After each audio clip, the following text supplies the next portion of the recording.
আর এরই মধ্যে যে মর্মান্তিক দুর্ঘটনা গতকাল ঘটে গিয়েছে, পদপিষ্ট হয়ে মৃত্যু হয়েছে বহু মানুষের মহাকুম্ভে। সেখানে কলকাতা অশ্বিনীনগরের বাসিন্দা রয়েছেন, যা জানা যাচ্ছে বাসন্তী পোদ্দার, তিনিও সেখানে গিয়ে মেয়ে জামাইয়ের সঙ্গে গিয়েছিলেন এবং তারপর তিনি আর ফিরতে পারলেন না। ফিরছে তার নিথর দেহ।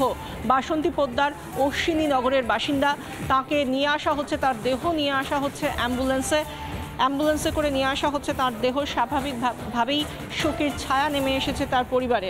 মহাকুম্ভে পদপিষ্ট হয়ে মৃত্যু হয়েছে কলকাতার এক নাগরিক, যার নাম বাসন্তী পোদ্দার, অশ্বিনীনগরের বাসিন্দা। পরিবারের সঙ্গে পুণ্য স্নানের জন্য প্রয়াগরাজে গিয়েছিলেন। হুড়োহুড়ির মধ্যেই পদপিষ্ট হয়ে মৃত্যু হয় বাসন্তী পোদ্দারের। অ্যাম্বুলেন্সে করে নিয়ে আসা হচ্ছে তার দেহ। শোকের ছায়া পরিবারে।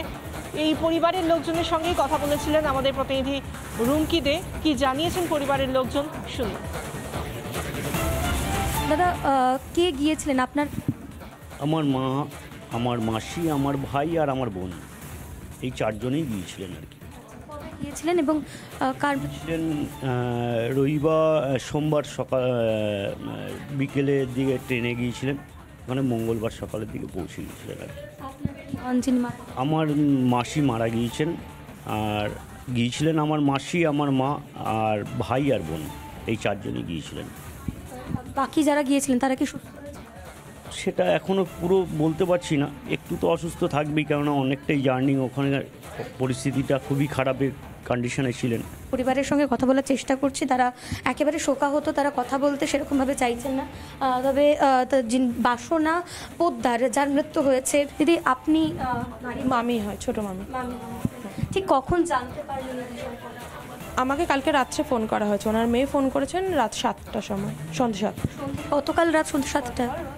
হ্যাঁ। কি শুনতে শুনলাম যে মামি আর নেই, এমনি ওরকম এক্সপ্লেন করার মতো তো কিছু ছিল না, তো সেক্ষেত্রে ওইটুকুনি বলতে পেরেছেন। ওরা বলেছিল 7টায় বডি আসবে, তো সেক্ষেত্রে আমার ফোন করেছিলাম, ওরা পৌঁছাতে পারেনি, হয়তো জ্যামে আটকেছে, তো দেখা যাক কখন আসবে।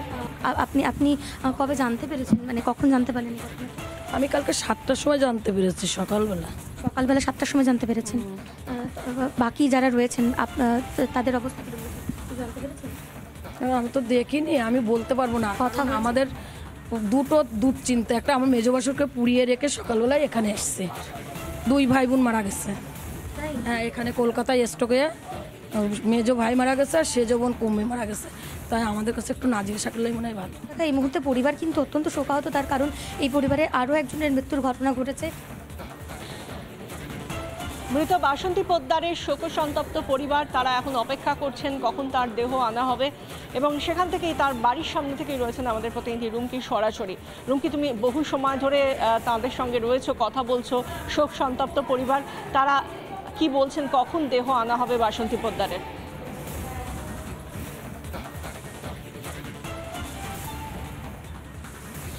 দেখো, মানসিকভাবে গোটা পরিবার কিন্তু এই মুহূর্তে ভেঙে পড়েছেন এবং অবশ্যই সেই জায়গা থেকেই তারা এই মুহূর্তে আর কথা বলতে চাইছেন না। তবে শেষ আপডেট আমরা যতক্ষণ পেয়েছি, আসানসোলে তার যে অ্যাম্বুলেন্স, সেই অ্যাম্বুলেন্স রয়েছে, আরও খানিকটা সময় লেগে যাবে এই বাড়ি অবধি আসতে। তার কারণ মাঝখানে তাদেরকে যেরকমটা জানানো হয়েছে কাউন্সিলের তরফে, যে শুরুতেই তাদেরকে নিয়ে যেতে হবে গলফ গ্রিন থানায়, সেখান থেকেই পুলিশি যাবতীয় যে কাজকর্ম, সেই কাজকর্ম সেরে তারপর পরিবারের হাতে দেহ হস্তান্তর। তার আগে একটা প্রশ্ন থেকে যাচ্ছে, উত্তরপ্রদেশ পুলিশের তরফ থেকে কিন্তু বা প্রশাসনের তরফ থেকে কিন্তু কোনো রকম কোনো ডেথ সার্টিফিকেট দেওয়া হয়নি, শুধুমাত্র একটা বডি হ্যান্ডওভারের কাগজ দেওয়া হয়েছে পরিবারকে। সেই জায়গা থেকেই কাউন্সিলর বলছিলেন যে ডেথ সার্টিফিকেট কিভাবে তারা পাবেন তা নিয়ে একটা দ্বন্দ্ব তৈরি হয়েছে, এবং পরবর্তী পদক্ষেপ কাউন্সিলর তিনি বলছেন যে পুলিশ প্রশাসনের সঙ্গে কথা বলে তিনি ব্যবস্থা নেবেন।